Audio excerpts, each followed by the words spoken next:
committee to order. And item number 1, relative to financial and compliance audit of the Department of Rec and Parks, will be continued to a later meeting. So we will hear the other item. Okay. Item number 2 is an item that was continued from January 14, 2009. It's a City Controller and Department of City Planning reports relative to performance audit of the Department of City Planning's case processing function. And one thing I'd like to say to start is that it's amazing that this audit shows that nothing has been done in the last probably over 20 years in terms of how business is handled in the city planning department, despite a very thorough report in 1991, followed up by an audit 15 years later in 2005, both of which exposed the operational problems in the department's handling of entitlements and laid out a clear direction on how to solve these problems, which, as far as I can tell, as of today, have not yet been followed. The department has at no time, as far as I can tell, has objected to the recommendations in any of these audits, and in fact has agreed with them and committed to follow through, except has not done so. And that's a problem that stems not only from leadership of the department, but I'd venture to say also needs stronger leadership and follow through from the mayor's office as well. So I'd like to have the controller's office come up and present their follow-up audit with an emphasis on explaining the historic patterns of inaction by the department and how it could become an effective and efficient provider of services for the city's residents and businesses. And also like them to present the often made recommendations that would actually address the deficiencies in the department and lead to some real structural change. And I should say it's my intention to bring this up every month or so in this committee and hear from department and mayoral staff on their progress until the recommended changes are finally implemented. So if you'd like to make your presentation. My name is Sarah Glick. I'm with the Controller's Office. On April 2nd, the Controller's Office issued our follow-up report to our October 2005 performance audit of the Department of City Planning's case processing function. The overall objective of the audit was to evaluate the department's efforts to improve case processing timeframes and to implement the prior audit's recommendations. I'll just first start with a brief summary of the original audit. That audit found that the department's case processing function was organized around specialized, isolated functions that relied on multiple staff to process a single case. The audit noted that this type of structure is inefficient because multiple people must become familiar with each case, and it can also be frustrating to customers who are the applicants since they do not have a single point of contact. In addition, the prior audit found that the department did not consistently meet its case processing goals. Our follow-up audit found that the department had not made much progress since 2005 to implement the prior audit's recommendations to streamline the case processing function. The department had planned to address the recommendations through a major reorganization of the department by geographic region. The department did implement 2 geo teams in the San Fernando Valley in the summer of 2008, but as of our field work, had not yet implemented the reorganization department-wide. Because implementation of many of the prior audit's recommendations relied on the geographical reorganization, very few of the process efficiencies that we recommended in the 2005 audit were made. For example, the original audit recommended that the department streamline its case processing function by adopting what's called a cradle to grave model, which means that one planner would handle the case from the very beginning to the end. The 2 geo teams in the valley have adopted much of this recommended structure, but as I previously noted, that this had not been implemented department-wide. As part of our follow-up audit, we also assessed the case processing timeframes between fiscal years 2004, 2005, and 2008, 2009. We found that the timeframes improved for commission cases and for division of land cases, which was not surprising because the number of cases that were filed drops significantly. On the other hand, we found that timeframes for zoning administration cases worsened despite a drop in the application filings. We also found that case types again fell short of the department's case processing goals. However, according to the department, these goals were developed by prior management without any analysis of processes. So our follow-up audit recommended that the department consider whether these goals should be revised to realistic performance targets, since they've had continued difficulty meeting these goals. Performance goals should be challenging, but they should also be achievable.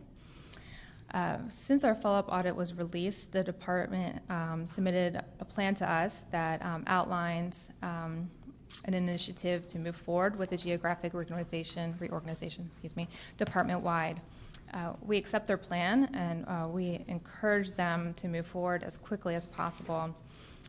It's extremely important for the department to implement the geographic reorganization and work to improve case processing timeframes, particularly since, as you know, the land use application fees increased significantly in August 2009. Given these increased fees, the public and developers will expect that their applications will be handled more quickly. That's really the summary of our audit. And just kind of going back, you mentioned some previous reports, historical reports, they've all pretty much recommended the same sort of moving out of that isolated, specialized structure into more of a this cradle-to-grave approach, and that's been the consistent theme through these audits over time. And that's what, as I understand, the department hopes to implement with this geographic reorganization. Now, the cradle-to-grave concept has been discussed without necessarily calling it that every time for quite some time. Mm-hmm. What do you think the impediment has been to actually implementing it?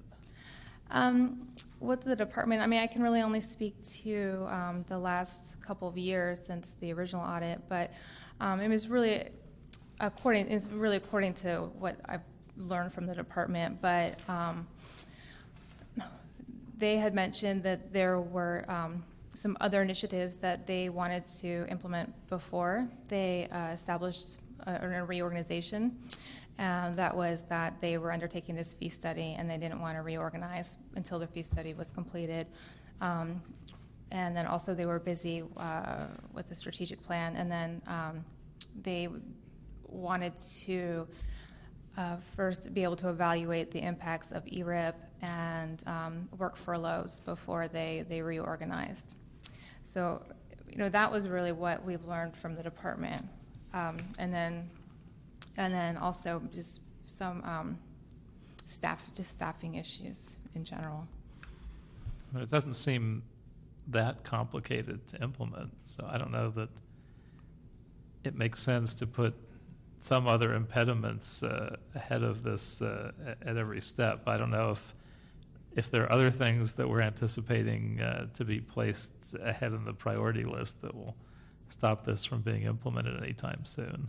Yeah, I think the department would be the better one to answer that question. And another concept that was raised in the audit and has gotten a pretty fair amount of discussion was the 12-2 concept, that applicants and the public should only have to deal with building and safety and planning and not a large number of different departments. And it was announced with some publicity and fanfare and didn't seem to ever be implemented. What's your relationship with other departments, and can you tell if there's a weak link in implementing this and coordinating it and creating a more streamlined process? Our audit didn't focus on the 12-2 process, so I can't really speak to that. I'm sorry. But maybe the department can But we'll ask there are them some- questions later. Mr. Parks, any other questions No, for controller? No, I just wait for the department. Okay, well, thank you, and Okay. we may call on you again Okay, later. no problem. If we could have folks from the planning department and the mayor's staff come up.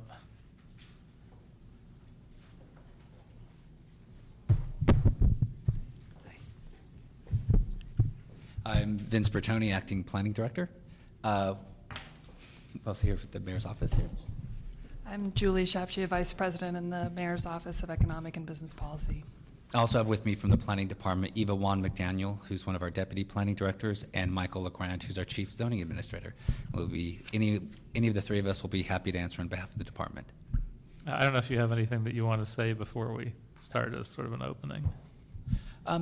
Just that the Planning Department reviewed the audit. We thought it was, although we think that it's a tough evaluation of the department, we thought it was fair. We think that they highlighted some issues that we felt needed to be worked on and improved in the department. And we were happy that we were able to work with them jointly to prepare the audit, and happy to answer any questions you may have. We mentioned the reorganization, we mentioned 12-2 and some of the other case processing issues, so I'm happy to answer any of the questions regarding that.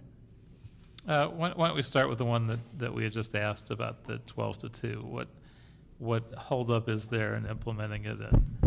And, are there things we can do to get past any anticipated holdups and really streamline our process? Right, and I think there's the 12-2 issue, and then there's the issues that came up in the audit regarding the permit efficiencies within the planning department. As it relates to 12-2, that's a very large project that came on a couple years ago, actually, before my tenure here with the city, and it was developed to really streamline the process. So when developers came in, they didn't have to come to 12 departments to be able to seek approvals. They would have that streamlined through 2 departments, primarily planning and building and safety. What we found as we went through the 12-2 process was that's a pretty big task in a city the size of Los Angeles. We have 12 departments who historically hadn't even really talked much to each other in terms of the process. They had conflicting conditions. They had processes that were conflicting.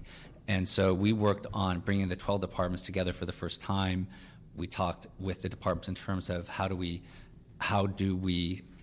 come together and resolve conflicting issues, conflicting process issues, and also conflicting conditions issues.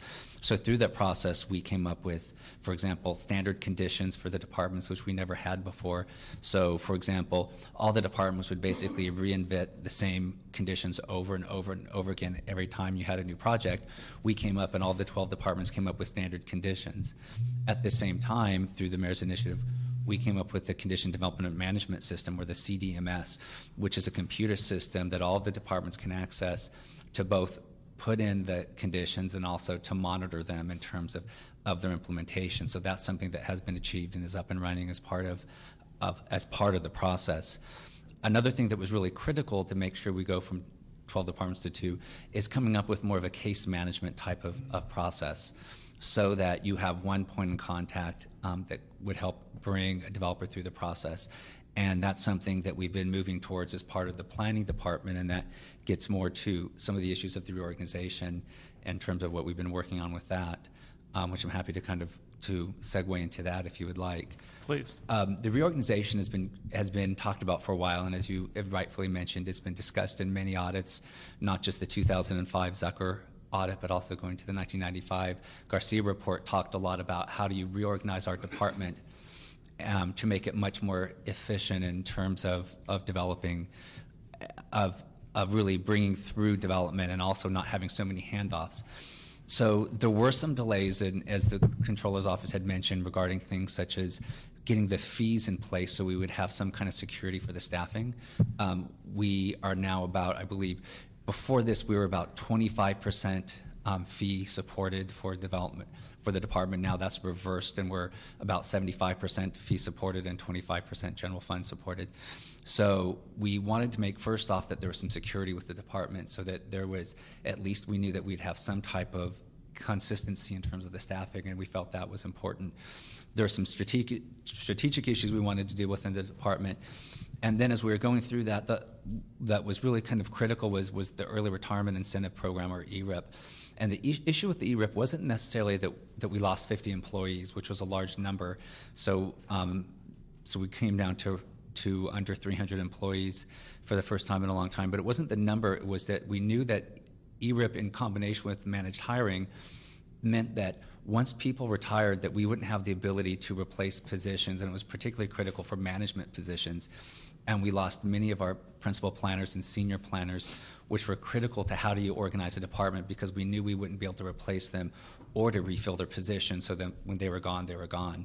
So that we had to get through the ERIP process and see, once the dust had settled, what positions, and especially what management positions, did we have left.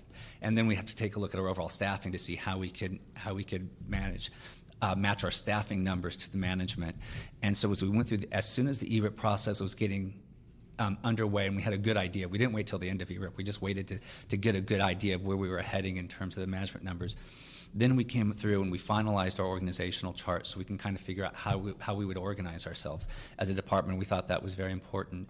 Now, as I mentioned before, there's really the reorganization has really two driving overarching goals. One of them is to create geographically based planning, so that the planners get to know the communities and neighborhoods very well, and that the communities also get to know our planners. So hopefully, so if you're a community member, instead of having to know 150 planners, you only have to know maybe 5 planners, and we thought that was a value to the communities. Also, we felt it was a value to the planners to be able to write conditions and get to understand how to deal with a development project better if they know their community better. So there's a geographically based planning part of it. There is also, is what the audit has called Cradle to Grave, which we're calling concept to completion. And that's the idea that one planner will handle a project from beginning to end. And if you've worked in smaller cities, smaller to medium-sized cities in Los Angeles, you're very familiar with that. We have one planner will handle the environmental clearance, the writing of staff reports, clearing conditions, and so forth. So we wanted to have those two primary goals of both geographic-based planning, concept to completion. To have the concept to completion work, there's a lot of cross-training that needs to occur. So we've already started the reorganization. We have started the training, and that training's been going on for the last couple months, and we're probably about 3/4 of the way through our training. And once we get this training up and completed, then we feel that we have some really good base knowledge for all of our staff members to be able to handle a variety of projects. So what we expect to do in the next few weeks is we'll be starting the first moves in the reorganization, which we feel will be phased, and will be phased over probably the next 4 to 6 months in terms of having it implemented. And at the end of that, we will have the fully integrated planning by geographic teams. So in addition to standardizing conditions, you're standardizing your training. So you won't have deal with one person and then you deal with the next person with a different set of training and a different set of points of view and conditions that they asked for. Absolutely. That's really key in this organization and the reorganization. And what we're calling it is the horizontal consistency aspect of it, because you're exactly right. We want to make sure that the planner in Sylmar has the same kind of knowledge as the planner in San Pedro, so that we have that consistent knowledge from throughout the city. And that's probably part of why the lacking of Cradle to Grave was even more important, because there were different levels of training. So right. Even if somebody actually does need to pick up a case in the middle, they leave, whatever, the training will be more standardized, so it won't be as right. disastrous as it has been in previous years. Absolutely. Now, since we've already done a reorganization in the Valley, and I know staff's working on a reorganization downtown, why did the department list as one of their accomplishments contracting with another consultant to look at the structure of the organization? It seems like it's already been done or largely been done. That's a really good question. There's actually the Valley reorganization, as we went through it, it wasn't our new reorganization, we've planned on having it much more complete and integrated. The Valley didn't have the full integration that we plan on having in the development process, both downtown and the Valley. There were some aspects of the development process we kept a little bit separate, so we wanted to fully integrate that on this side as well as over in the valley. And I would say that there were also some things that just hadn't been even integrated downtown. So we felt that it was important that they take a look at that.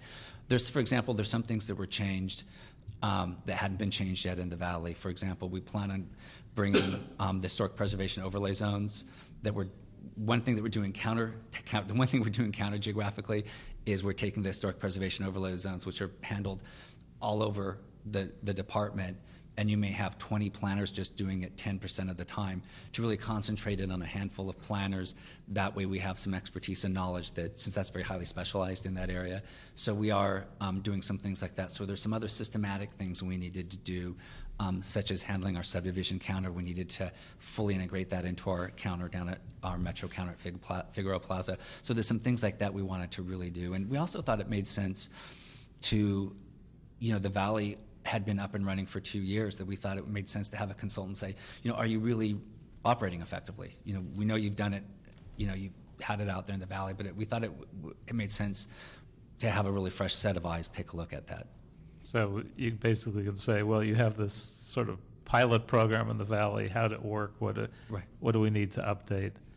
And so has the Valley been fully updated, or it still has more work to go? The remainder of the integration will happen as part of this, the full reorganization. And I should also say that when we talk about concept of completion being more efficient, we actually did a lot of analysis of our existing operations statistically to get to our reorganization. We wanted to allocate our resources as fairly and equitably as possible. And we did find that in the Valley, they did operate more efficiently through Cradle to Grave. It took a little while. There's initially some inefficiency as people learned and cross-trained, but as soon as that initial learning curve tapered off, we found that they actually did create quite a bit of efficiency in the Valley. And so obviously, even though we have some staffing problems and financial problems, it would make more sense to implement all this stuff more quickly, because it will allow us to be more efficient and make up for some of that shortfall. Absolutely. And I think our office recently received a new organizational chart and the reorganized staff assignments. When do you expect this reorganization actually to be fully operational and in place? Well, we think we'll start rolling out the first phase in the next few weeks, and it'll probably take us 4 to 6 months to have it fully integrated in the final form. So, and I think we even mentioned in the on our last update in here that our target was around January to have a lot of these things implemented, and we think that we can still make that target of January. I think that's where we list some of our final integration of the geographic teams in there. Oh, that's good. Part of the report talks about the public counter process. And one of my questions is, are we using technology enough to help streamline our process? Are we looking at or accepting electronic copies of materials, or are we still taking in dozens of copies of plans and winding up tossing some of them out and such? We've done some automation of the public counter in terms of information and that type. In terms of electronic plans, those sometimes are kind of difficult given the way that we operate as a department to actually be able to review them. I don't know if, Michael, if you can, or Eva, if you can come up and kind of respond to our operational.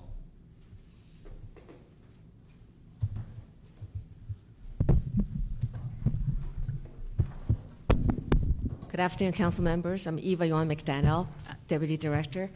We have looked into electronic submittal of plans and maps.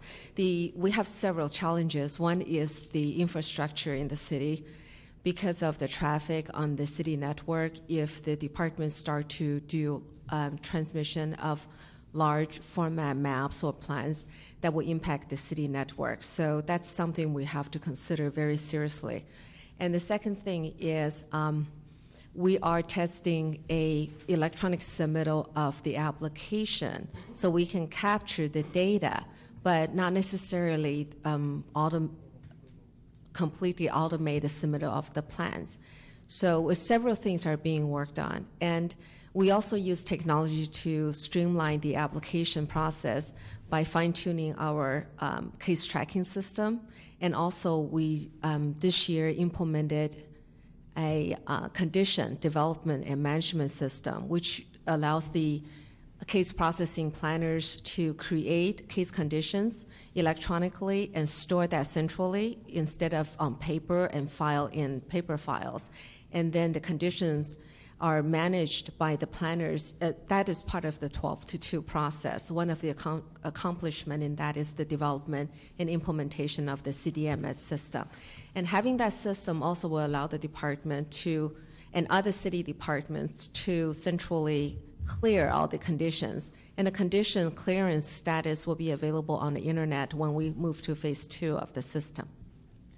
Now, I thought when the city went to Google, that would address some of our capacity problems and our ability to do what you're saying we're still constrained No, to do. currently the Google is only for the email migration system. I think eventually in the large picture, in the big picture, the city is talking about e-government and doing things in a less paper fashion. But that will take time, and the city's infrastructure is a very important part of the future. And currently, the traffic on the network is something that we have to consider. We don't want to transmit large traffic and then bring down the city network. I assume that actually having plans online and such would save planners a lot of time and create considerable efficiencies. I totally agree with you. And we are not able to, because of the challenges, we're not able to do it today, the electronic submittal. But the planning department has a document information system, which it's on the internet, and it makes available to the public the decision letters, the approved plans, and all the related exhibits and maps and documents in PDF format for the public to see. It just we currently are not able to accept plans over the internet because of the technology challenge. But I'm sure with the Google moving forward and the city network being improved over time, that's just a matter of getting the technology out there to in order to implement it. Mr. Parks, do you have some I questions? just asked on the planning issue. I know they're critical about not completing some of these tasks, but what role did the strategic plan and the fee study play in getting you to your current reorganization strategy? The fee study was just something that we wanted to spend our time on to create the fiscal stability for the department. So that was something where it was a matter of us managing our internal resources. But that was what, about a 2-year study?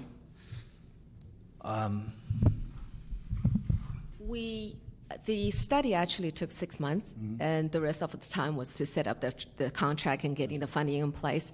And in August 2009, Council adopted the first fee ordinance. And after the publication time requirements in October, late October, the first fee ordinance was implemented. And we have been on full cost recovery since then. And recently, Council has adopted the overhead ordinance, and City Attorney is working on that. And we will be recovering 50% of the citywide overhead. And next year, we'll do the remaining 50%. And the fee, the full cost recovery fee, is going to help the department in being a sustainable department. And also because now we can forecast the revenue that we will collect for case processing, and we can adjust our staffing level accordingly. Councilman, you recalled in the past when we were 25% fee supported, we had to compete for the very limited general fund. So it's very difficult for the planning department to estimate the level of staffing needed for the following year. Now, with the full cost recovery, we can do that. For example, with the 11 million or 12 million fee that we anticipate to collect this year, we have already worked with the CAO's office to allocate part of our 200 44 staff now left in the department. A portion of it now are on the special fund, so we know that these are the people that will do case processing. When the case load goes up, the fee increases, then we will know and we'll have a way to increase our capacity, or when the fee revenue goes down, we can contract. So it's a way to deal with the caseload. Okay, but let me ask you on the sense of the funding. How are you going to deal with those peaks and valleys? Or do you have the ability to bring in as needed? Do you have the ability to get short-term employees? Because in the past, some of our funds that were created for special funds, we couldn't accelerate and decelerate fast enough, and often we get in a point of Yes. overspending. Fortunately, the planning department's new fee structure is implemented in such time the case application is low, the case filing is low. So our staffing is based on the valley. And as let's say 2 years from now, the economy recovers and our caseload is coming up, we will have the money to support it. But whether or not we will have permanent or use civil service classes to do it is something that we need to discuss, because we can use contract planners, we can use exempt positions to deal with the upshift of the caseload. And then if we see that case filing is coming down again, we won't have the kind of civil service issues that we have to deal with. Then we can quickly contract without a lot of the That's government my concern. issues. And I think Yeah. that's what we want to make sure that you look at it, because we've seen in the past, hiring full-time people under civil service. Yes. You can't jettison them when the economy goes down. Yes. So there's got to be a full-time staff that's based on the basic workload, and then the peaks and valleys you deal with with other options. Yes. We currently already have 4 different types of on-call contract to help the policy work, such as traffic-related work, EIR-related work, and design-related work, and historic. And once we have a better idea how the fees are coming in as full cost recovery, the 5th one is on the horizon. That is the case processing on-call contract. But that's something we will be working with the CAO to develop in the future. Now, these already RFP and they're on the bench that Those you can 4 just. are already in place. In And place. this will be the next one. Yes, it will be an RFP process. Okay. And then one of the things that I think during the last year or so, there was some difficulty in filling your vacancies. And I think 1 year we went through a number of selections and ended up without a net increase because we hired the higher level as opposed to the entry level. Have we resolved that at all? No, we have not been able to resolve that. And also, on top of that, the managed hiring policy right now prevents the department from filling any vacancy. So we have to use our existing capacity and ship them around. Yeah. But I think to once get the your job done. fund gets somewhat elevated, We do. Yeah. We do go to the managed hiring committee and use whatever's the vehicles available to bring in capacity. If I could add to that, Councilmember Parks, you're right. What our struggle with is that when we brought in positions, we brought them in a variety of levels, and the way our system works in Los Angeles, you can only hire in from the outside, from the very entry level to the very top levels, but everything in between needs to be a promotion. So you have to promote. If you have as soon as you create a vacancy towards the upper end, you have to promote up, and then you've got to backfill that. Yeah. and You have to backfill promote that. from within? Right, you have to promote from within. So it's a lengthy process to promote up, and then now that new vacancy you've created, you've got to promote up to that, and then you've got a vacancy below that you've created, then you've got to promote up to that, and that's the system we have in Los Angeles, and that is something that happened when we got the position several years ago, approved by the council, and the council was very generous to give us the positions, and then as we went through our process, unfortunately, it takes a while to promote up, and by the time we got at the end of to the point we could hire people from outside, that would have really created additional capacity for the department. Then we had a hard hiring freeze, so we weren't able to bring anybody in at that time. So we had a kind of a net loss over that period of time, because while we were promoting people up, we had a few retirements and a few people leave. Yeah, well, one of the things I think that with that situation of what is it, a union negotiation to only select from within for promotion, or how does that work? No, Or- that's not a union negotiation. It's how the civil service class was set up. For example, the city planner position is promotional only. So only in the past, only the associate class will qualify for the promotion. And in the past 4 years, we have expanded that to include another lower class, more junior class, the assistant class, but still it's promotional only. So we are not able to bring extra capacity. Like Vince has said, every time we promote someone, it's a net increase of 0 because that creates another vacancy. And then we have to go back and ask for another managed hiring exemption. And then with the hard freeze memos coming out, we ended up with actually a net loss in our capacity. I know but that was the concern, is that couldn't that be corrected when the exam notice goes out as to making it not just a promotional exam? We have actually worked successfully with the personnel department on one that was our associate class. The problem still is the civil service rules. When you have 2 lists, one is called open, that is the candidates from the outside, and promotional. You cannot get to the open list until you have exhausted a promotional list. So pretty much the open list that we created through that exam process and months of work with the personnel department was not beneficial at all. So this is something that it's really requires a lot of work with the personnel department. Unless we make a class totally, an exam totally open, then we have no way of creating But there's additional capacity. I think we'll set up something with you to sit down with personnel, because there's something that has to happen. You can't go year after year filling the higher level positions and coming up with a net 0 increase in the department.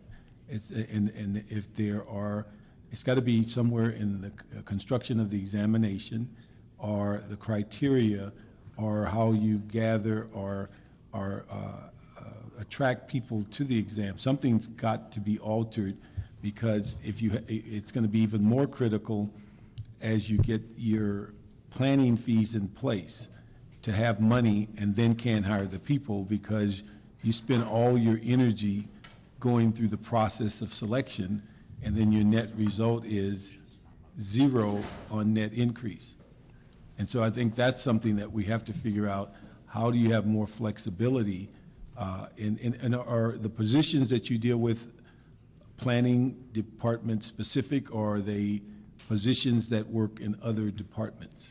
I think it's a citywide issue. It's not just the planning department. Many classes are only promotional. Yeah, I mean, but the positions that you use, the different classifications, are they only in planning department, or are they? Almost, yeah. There's very, very few outside of planning department. We're almost So they're exclusively. specific to the department. Right. So you have a very narrow pool. These classifications do occur outside of our department very, very, very rarely. So we really don't have a citywide pool. But now, what do you attract at the entry level? Where do they come from? Entry level, they come from outside of the city, typically. Every once in a while, there may be a transfer, but they would come from other cities, from private sector planning, and also from colleges, universities. Okay, but what is the classification? Oh, I'm sorry, planning assistant. Planning assistant, we have the full range. We have the ability to hire, whether it's inside or outside of the city. So that has our greatest latitude is the planning assistant. We have a limited ability under planning associate to hire outside, but it's very, very limited. And then everything, very, very limited. And then everything pretty much until you get up to deputy director, it's pretty much promotional, except some very, very, very unique exceptions. Okay. One other thing on your planning fees as you accumulate your funds, is that money available for technology, or is it just for people? No, the planning case processing fee is for people and processing of cases only. But the planning department does have a 6% surcharge on planning cases and some building permits, and that brings in our funding for technology. And we use that, not 100% on technology. We do pay for technology staff using the systems trust fund. But we do have some funding. Okay, other than what you mentioned earlier on the maps and plans that the capacity is significant, what's the level of your technology as it relates to your computers and the other things that would aid you in doing your job? Our computers are about average 2 to 3 years old. I think technology-wise, we are doing fine. We are not able to refresh our computers, 2 or 3, more than 3 years.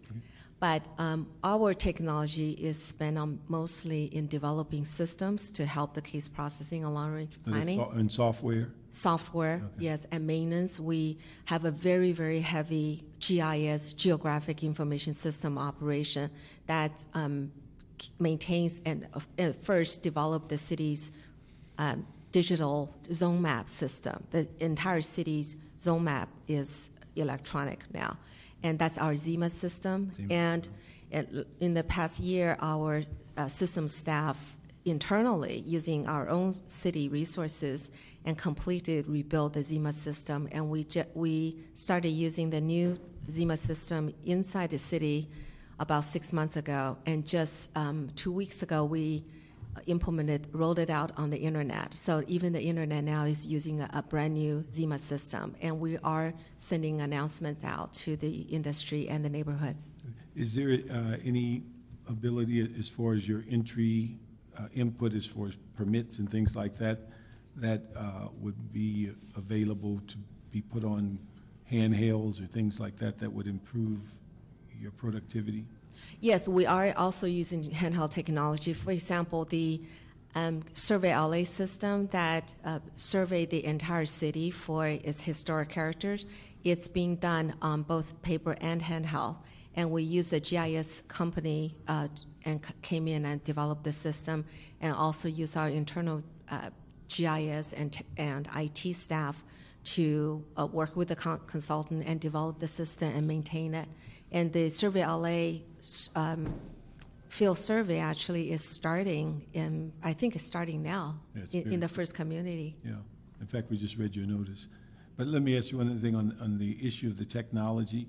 I can understand the technology you mentioned on these specific projects, but is there a day-to-day ongoing need for handhelds or that kind of equipment that aids the planners in how they accumulate or maintain information? Yes, we are currently developing a handheld, actually scanning system to track our case folders. As you know, every development project has 1 or 2 case files that moves from planner to planner or from section to section as the case is being processed. And we will be using scanning technology to track that. Scanning technology is used in the planning department right now, but only at the automated records area for folder check-in and check-out. But we want to expand the use of that technology in the planning area, the planner area, so they can track the cases they have to reduce the need for manual data entry into our case tracking system. You say you're working on that now? Yes. So that's going to be implemented? Yes. Okay. And then the other thing I was wondering about, is there any other technology, because of your reduction in numbers of people, that would be available or on your wish list in order to make the department more effective? I would like to spend the department's IT resources in fine-tuning our case tracking system to making in line with our reorganization, because the system was built in 1999, and we have enhanced it over the years, but it's still based on the current operation. Mm-hmm. So once we move to concept to completion and to geo-based case processing and the case management model, the PCTS, case tracking system, must evolve into that stage so it can support the operation. And the second one, system I want to focus on, have our people enhance, is our condition tracking system. That's the backbone of the 12-2 process. And also, if we can get the system fully implemented with the 12-2 process and the GO rework, we will be able to have the case condition clearance status on the internet for the public. When you And say I case think that is- condition, I don't- Case condition development and management system, CDMS, is a brand new system where we developed in-house. Okay, so you're in the process of moving on that? We already implemented inside the city to allow the planners to create, manage, and track and clear cases, but we want to move it on the internet so the neighborhoods can see the status. Will you be able to track parking resources also on that? Because I know one of our problems in many areas in my district is valet companies that will claim they have 30 spaces, but they use the 30 spaces 3, 4, or 5 different times, and there's no easy way to track that. Councilman Kretz, Michael LeGrand, Planning Department. We're actually working with some of your constituents from the 3rd Street area to address that. And one of the first things we want to do is keep an inventory and a pilot program for 3rd Street, where we actually have a database that would track the parking leases and keep live copies so that we can actually verify that the parking attendants aren't leasing spaces that are required for that business. For example, the cleaners may lease a space to a restaurant, but it may be a space that they're required to have by code.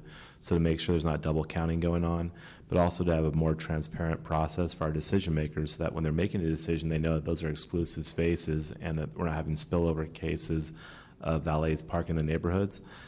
So that is something we're tracking, and we're also piggybacking on some of the work that's been very successful from the Universal Valet Program and a lot of the data that they captured, using that data to put into the department. So we currently have a few interns working on that over the summer with us, managed by a few of our full-time planners. And we've made some progress. We're meeting monthly with some of your constituents actually in the 5th District to help come up with a process that not only works for the restaurants and businesses so that they know that they're paying for exclusive leases, but also for the department to help track when those leases expire to make sure that they're renewed and that they have the certainty that the parking isn't spilling over. Now, will that have to wait for this system, or is that an No, that's independent system? Something we're doing independently, and eventually we're going to roll that into our PCTS system. But right now, this is basically a pilot program that we're trying to do to make sure that we can track these in the most efficient, expeditious way rather than having to go out and do an RFP, for example. Great. And then let me ask you on the issue, now 12-2 was actually initiated in planning, right? Is that where that concept came from? That was, and it predates me, so I'll have to, just my understanding is it was a mayor's initiative that was had to deal with the 12 departments that deal with development. I know planning and building safety were the 2 lead departments as part of 12-2, since as part of that initiative, the idea is that if you have conflicting conditions, you need someone to help you kind of guide you through the process. That would occur in the 2 departments of planning and building instead of all 12. Okay. But I mean, but again, what I understood that you as a department had been working on that concept. Now, how's the relationship with building and safety? Is there cooperation there to get these things done? Yeah, and I believe the idea came from the planning department. I think that it was it was the mayor's initiative. There may have been some discussion in planning. It was before I was here, but I believe that that the departments right now with building safety and planning have a very good partnership and relationship. We've been working things out. We meet regularly and discuss all of the any kind of conflicting issues between the departments right now, whether it's process or conditions or so forth. Okay, that's all my questions. I would just ask that we get a report back on those technology systems, and you can give us an overview on what's needed, what the costs are, if you're in the middle of it, what's needed to complete it. But you talked about your case tracking and the condition tracking. Those are the 2 main ones that you mentioned you'd like to see some progress on. Yes, we'll report back on CDMS, the condition system, and You case said tracking, CDMS, Condition Development Management System. Okay. And also, And what about the other one? Was it PT? and PCTS, Planning Case Tracking System. CS. Yeah. Okay. And I will also report back on the electronic submittal of the plans. And I forgot to mention Say it again now. Electronic what? submittal of plans and drawings. I forgot to mention to Councilman Corres that we have being in contact with a community in your district.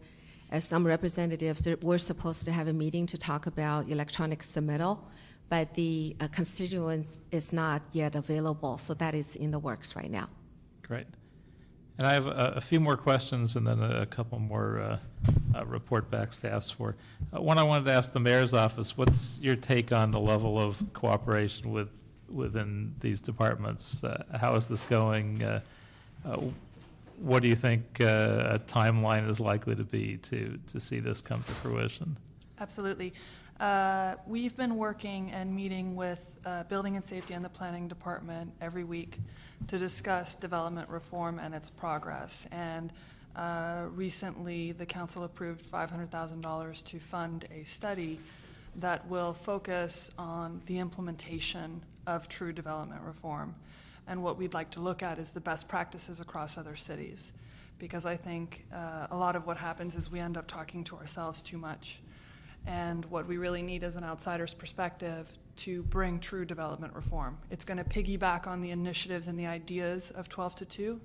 What I will say is that since I've come to this office in January, that these two departments have worked really well together and continue to work really well together. So that we appreciate the collaboration. I find that the case management idea, I've sat in on a few case management meetings at the Department of Building and Safety, and it seems to be a great way to get everyone around the table to coordinate and collaborate on development process. So I think we're encouraged. As far as the timeline goes, we expect to hire a consultant within this year and implement the changes by next year.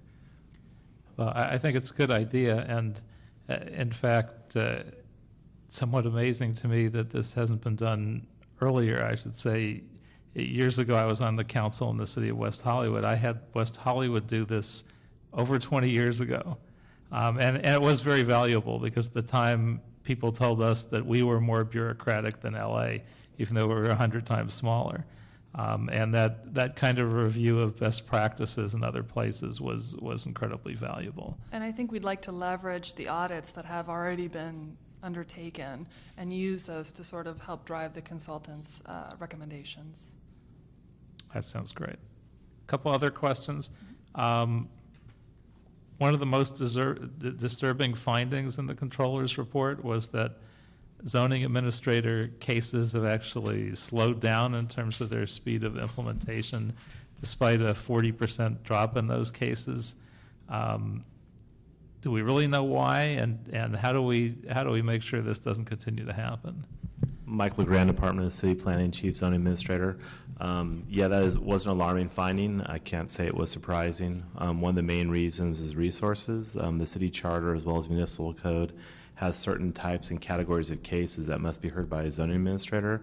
And unfortunately, actually fortunately for the city, those cases haven't dropped off a lot. There are a lot of small businesses opening, charter schools, private schools that come through for those entitlements, or smaller single-family homes, hillside cases like are in the 5th District. And as those cases come through, we haven't seen a drop in the economy on those types of cases. We're still averaged about 80 cases a month. Unfortunately, our resources currently, we have 4 regular time zone administrators and 1 in our expedite section.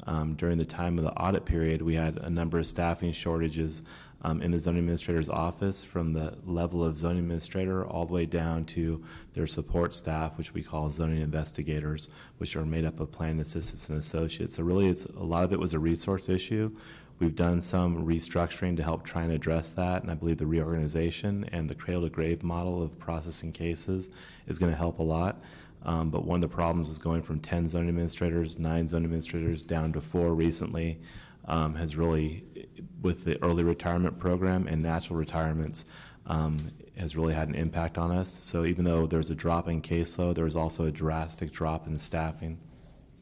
As we have a drop in staffing, ideally we'd look to see whether our steps could be made less bureaucratic. And as I understand the process, a zoning investigator prepares a written report. It's submitted to a supervisor for review. It's then submitted to the zoning administrator, who then holds a separate hearing and writes up a separate letter of determination. That it's pretty bureaucratic, especially for smaller projects or less complicated projects. Is there some way to take some of those steps out and make this less of an unnecessarily bureaucratic process? Yes, definitely. That's something that we're currently working on, is turning what the work that the junior staff does, which we call zoning investigator reports, into something that looks more like a determination letter, so that basically the research and the background they do can easily fit into the zoning administrator's decision. Also, we're trying to move, being that we have so few zoning administrators, and they are, high salary positions, trying to have them really do their job, which is to be more of a judicial body and hear cases that come before them, and have a lot of the background work be done by various other levels of staff that we have the ability to hire more for, and even outsource. So that is being retooled as we speak, and we expect in the first phase of the reorganization to move towards that cradle to grave model that we feel will really help with the work. So you'll have the same planner doing the environmental work that will also do some type of report for the zoning administrator, but that report will be made up to fit into the shell of a decision letter, whether it's an approval, denial, a lot easier than currently kind of rehashing the same arguments. So that is something we've taken to heart from the audit and are moving forward on. That's good to hear. I think that would be a big step forward. And a few reports I'd like to suggest come back, and let's say ideally the first audits committee meeting in September. One would be a report back on where we are with the 12 to 2 from the mayor's office, from the consultant, and what the next steps are. Also, I'd like to see if we could get a report back from the CAO and personnel and planning together on whether you can come up with a better plan to overcome the hiring hurdles that we're currently facing. I don't know if there's some way to take more steps at once rather than hiring the person from the top, moving them up one, and then doing the next one, whether there's a way to hire all those steps at once. But if those groups could come together and brainstorm on this and report back in September also. And lastly, if we could ask the department to work with the controller's office to give audits committee some sort of a matrix of all the recommendations that have been made and how much progress is being made and on the implementation of those recommendations, that would be a big help to us also. So a good number of reports, so hopefully we'll have a good sense of where everything's going at that point. Any other suggestions? In that case, there's no speakers from the public, so we are adjourned. Thank you. Thank you.